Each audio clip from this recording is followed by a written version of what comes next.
안녕하세요. 저는 한양대학교 전기공학과 정진욱 교수님 연구실 소속 박사과정 김민석이라고 합니다. 오늘 제가 준비한 자료는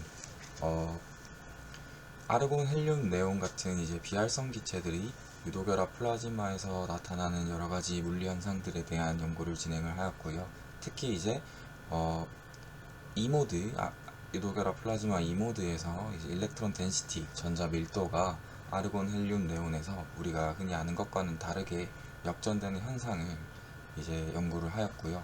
그것과 더불어서 아르곤과 헬륨, 아르곤과 네온, 믹스가스를 플라즈마로 방전시켰을 때 나타나는 이제 히스테리시스 감소 현상에 대한 연구를 진행을 했습니다.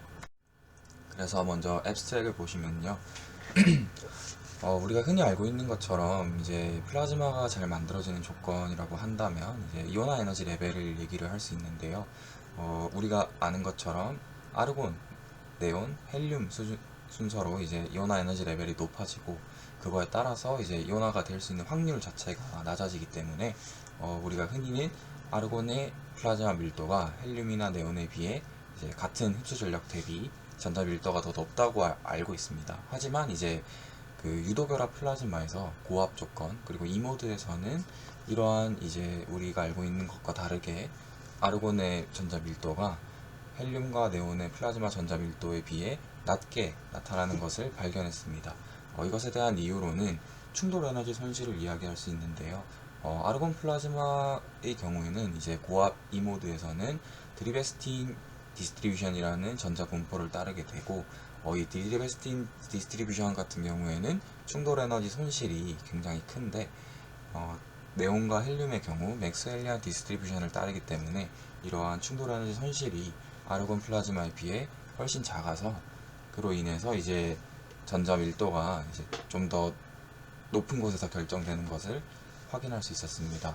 게다가 또 아르곤과 헬륨 그리고 아르곤과 네온을 섞어주면서 플라즈마의 전자 밀도를 측정을 했었는데요.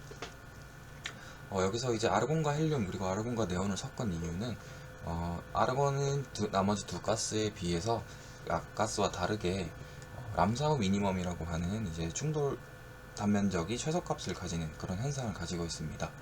그래서 이러한 람사우 가스의 특징 중에 하나는 고압 조건에서 히스테리시스가 나타난다는 그것이 특징인데요. 여기에다가 이제 넌람사우 가스인 헬륨과 네온을 섞어주면서 이러한 히스테리시스 면적이 어떻게 변화하는지 그것에 대해 조금 연구를 해보았고요. 결과적으로 보면은 아르곤 비율이 줄어듦에 따라서 히스테리시스 면적도 줄어들게 되는 그런 결과를 얻게 되었습니다. 네, 비슷한 내용으로 이제 이러한 것들을 연구하게 된 계기는 이 전자 밀도라는 게 우리가 흔히 알고 있는 것처럼 전력 균형 방정식에 따르면 플라즈마가 흡수하는 전력과 그 다음에 플라즈마가 소비하는 전력의 균형점에서 결정이 된다고 알고 있는데 앞서 설명드린 대로 이러한 것들이 이제 영향을 많이 주는 것 중에 하나가 이오나이제이션 에너지 레벨인데요.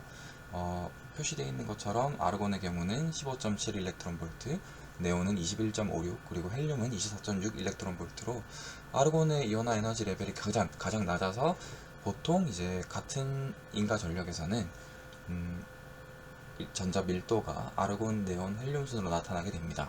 하지만 이제 이러한 것들에 영향을 주는 것 중에 하나가 플라즈마가 소비하는 에너지에 가장 큰 영향을 주는 게 전자 에너지 분포이고요. 이 전자 에너지 분포가 아르곤 그리고 헬륨, 네온의 경우에는 서로 다른 양상을 보이기 때문에 이것을 고려해서 전자 밀도를 다시 계산을 해보면 이게 좀 다르게 나올 것 같다는 생각을 해서 연구를 진행을 하게 되었고요.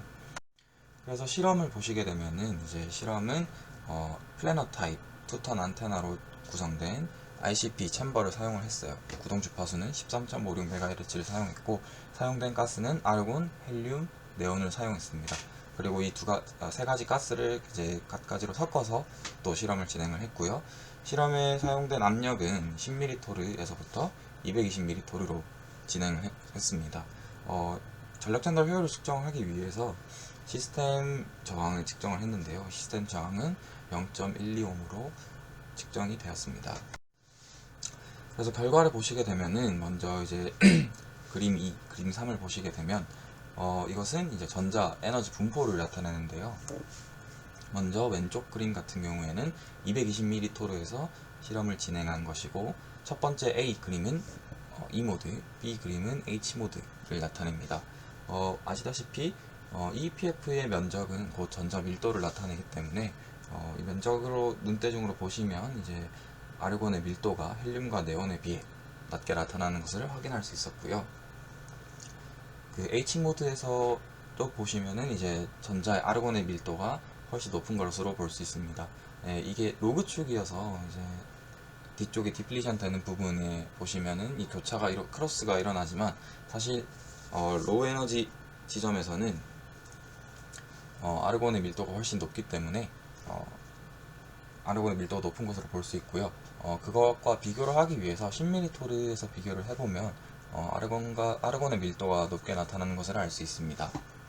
E 모드나 H 모드에서. 네, 그렇게 실험 결과를 얻게 되었고요. 이것을 가지고 저희가 이제 글로벌 모델에서 전력균형 방정식에 있는 토탈 에너지 로스를 계산을 해봤는데요. EPF를 고려해서 계산을 해보았습니다. 결과적으로 보시게 되면은 왼쪽의 그림은 토탈 에너지 로스 220ml에서 토탈 에너지 로스고요.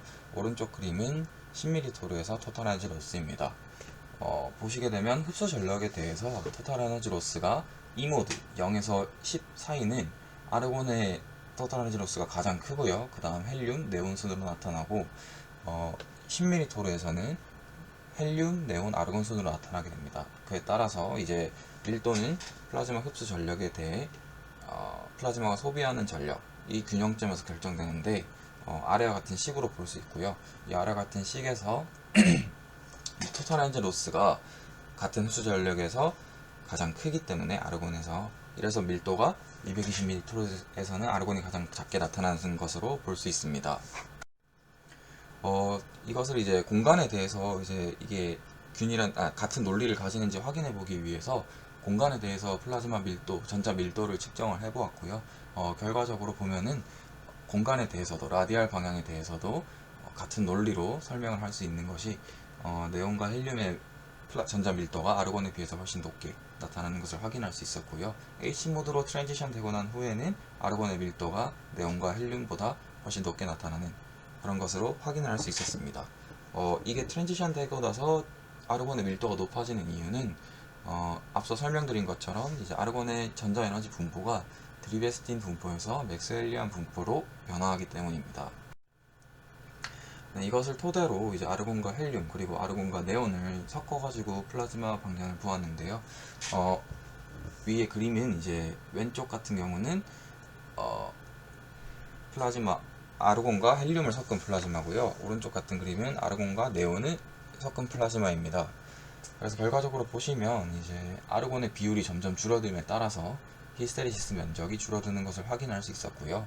오른쪽에서도 네온의 비율이 높아지면 높아질수록 히스테리시스 면적이 줄어드는 것을 확인할 수 있었습니다. 이거 역시 이제 그 전자 에너지 분포를 통해서 설명을 할 수 있는데요. 왼쪽 그림을 보시면 왼쪽은 이제 아르곤과 헬륨을 섞은 기체이고요.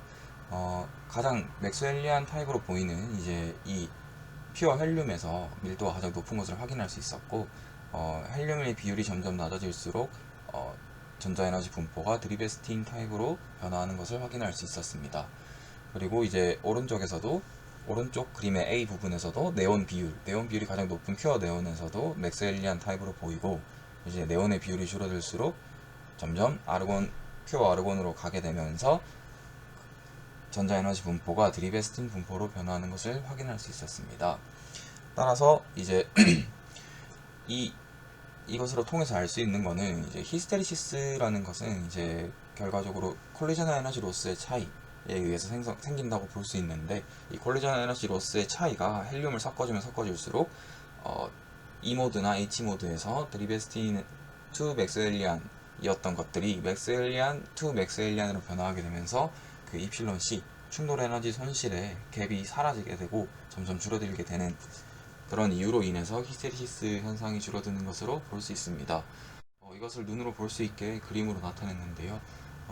왼쪽 그림은 아르곤과 헬륨, 그리고 오른쪽 그림은 아르곤과 네온이고요. 각각 그 E 모드와 H 모드에서의 토탈 에너지 로스를 볼 수 있고요. 이 두 개의 갭이 점점 줄어드는 것을 그림을 통해서 확인할 수 있습니다. 네. 결과적으로 이제 저는 아르곤과 헬륨, 네온 같은 비활성 기체들의 그 유도결합 플라즈마에서의 물리적 특성을 연구했고요. 특징적으로 볼 수 있는 것은 고압 조건에서 전자 밀도가 아르곤의 전자 밀도가 헬륨, 네온에 비해서 낮게 나타나고, 이것에 대한 이유는 아르곤의 전자 에너지 분포가 드리베스틴 분포를 띠고, 이 드리베스틴 분포가 충돌 에너지 손실이 그 헬륨과 네온이 띠고 있는 맥스웰리안 디스트리뷰션에 비해 굉장히 크고, 그것과 더불어서 이제 총 에너지 손실 또한 이제 아르곤이 가장 크기 때문에 전자 밀도가 결정되는 것으로 알 수 있고요. 그리고 또한 이제 히스테리시스 같은 경우도 람사호가스인 아르곤에서는 잘 나타나지만 넌람사호가스인 네온과 헬륨을 점점 섞어줌에 따라서 줄어들게 되는 것을 볼 수 있는데요. 이것에 대한 이유 역시 피오 아르곤에서는 드리베스틴 투 맥스웰리안으로 이제 EH 트랜지션이 일어난다고 하면, 점점 네온과 헬륨을 섞어줄수록 드리베스틴 분포에서 맥스웰리안 분포로 변화하게 돼서 결과적으로 EH 트랜지션 될 때 맥스웰리안 투 맥스웰리안 디스트리뷰션으로 변화하기 때문에 이필론 C의 차이, 충돌 에너지 손실의 차이가 줄어들기 때문이라고 볼 수 있습니다. 네, 감사합니다.